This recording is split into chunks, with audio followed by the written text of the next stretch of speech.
सारी चींटियां मिलके सर्दियों के लिए खाना इकट्ठा कर रहे हैं, गाजर को छोटे टुकड़ों में करके। अच्छा। और मकई के एक एक दाने को उखाड़ के अंदर ले जा रहा है। चलो! पर ये साला टिड्डा वायलिन बजाने में व्यस्त है। रोम रोम भाइयों।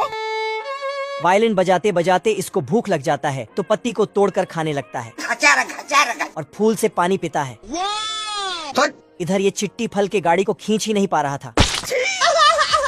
टिड्डा इसके पास आकर बोलता है, भाई देखो, मैं नहीं जाता कहीं पैसा वैसा कमाने, ना मैं कोई मेहनत करता, मैं बैठा हूँ किस्मत के भरोसे। फिर टिड्डा वायलिन बजाने लगा और चिट्टी डांस करने लगा।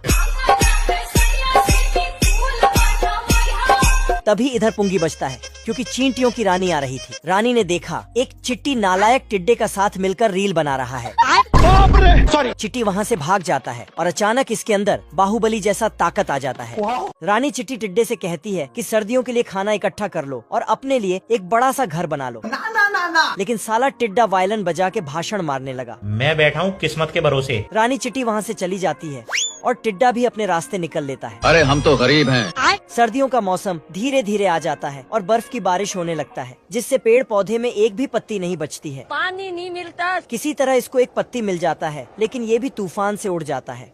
बाप रे! टिड्डा ठंड और भूख से गिर के जम जाता है। आज मैं मर गया भैया। लेकिन किसी तरह चींटियों के घर के पास आके दरवाजा ठोकता है। कौन है बे? Oh shit! तो चिटियां इसे उठा के अंदर ले जाता है और गर्म गर्म पानी में बिठा के चाय पिलाता है। सॉरी। रानी चिटी इसका वायलिन दे देती है तो ये यहाँ से जाने लगता है। बेकार है भैया। पर तभी रानी बोलती है, तुम हमारे चींटियों के लिए यहाँ वायलिन बजा सकते हो। फिर तो ये कुछ ऐसा वायलिन बजाता है। आज की रात ये मधुमक्खी अपने टैलेंट का भरपूर फायदा उठा रही है। जले हुए आशिकों के दिल के जख्मों को भर रही है। मैंने उसे इतना देखा जितना देखा जा सकता था। एक दिन वह देखती है कि एक डक छड़ी से कचरा इकट्ठा कर रही है, तो वह अपने डंक से बहुत कम समय में काफी सारा कचरा इकट्ठा कर लेती है, जिससे दोनों के बीच दोस्ती हो जाती है। काम के बदले डक उसे शहद खिलाया करती। दोनों साथ सोया करते थे। मधुमक्खी टूटी हुई बटन को भी लगा देती थी। वह अपने डंक के सहारे कपड़ों को शीला करती थी, जिससे डक का कारोबार काफी आगे बढ़ जाता है। डक काफी बिजी रहने लगती है। उसके पास काफी कॉल आते हैं। आप कौन? कहाँ लगाया फोन? आपका क्या नाम है? हमसे क्या काम है? लेकिन एक दिन मधुमक्खी थक जाती है तो वह गार्डन जाती है। वहाँ पर उसे फीमेल मधुमक्खी दिखती है, जिससे उसका दिल गार्डन हो जाता है और उसे प्यार का भूत लग जाता है, बिल्कुल मेरी तरह, जिससे वह सारे कपड़ों को खराब कर देते हैं। गुस्से में डक फीमेल मधुमक्खी के पीछे पड़ती है तो मधुमक्खी अपने हथियार में धार लगाकर इस बिल्ले को बिल्ली छोड़ गई, जिसकी टेंशन उसे काफी है।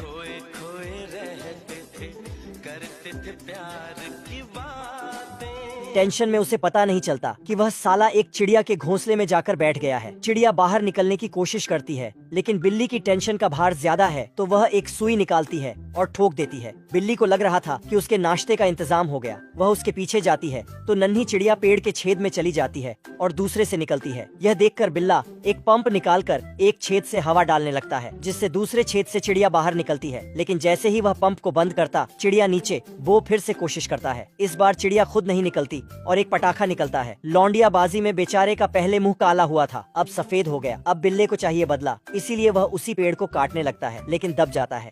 चला गया चांद कहाँ। बिल्ली एक लकड़ी के ऊपर बैठकर जाने लगती है और झील आते ही वहाँ से निकल जाती है। लेकिन यह बिल्ला किश्ती से जाता है और झील से कूद जाता है। वह रिवर्स गियर मारता है और ऊपर आने लगता है।